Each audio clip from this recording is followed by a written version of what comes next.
So, did you talk to Judy? No, not really. She's acting a little strange since she met James. James? Who is James?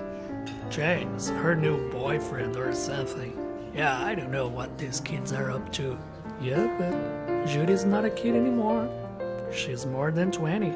I know, that's why I'm concerned. Hey, waiter! Waiter! Over here! Oh god. I wonder what we have to do to get things ordered here. Hey, Jack. Take a look at the painting on the wall. It looks like the people who comes in this restaurant are regulars, because they are on the wall. They are on the painting. I mean, the artist who done that painted everybody, even the waiter. Strangely, we are the only ones that are not on the wall. That's very odd, eh? It is odd, indeed. Actually, now that you said, take a look at the tables. They are in the exact same place in the painting and in the real life. Take a look at ours.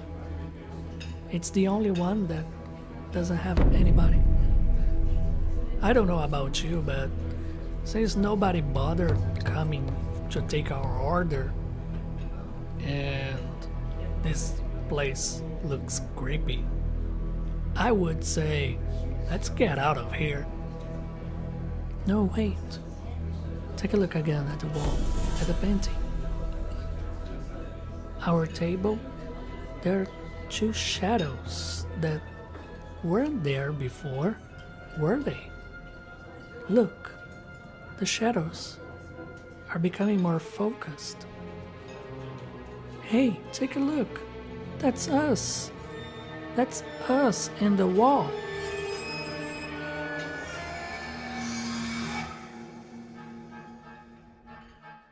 Nah, it can't be. Must be seeing things. Let's get out of here. Excuse me, gentlemen, but you cannot leave.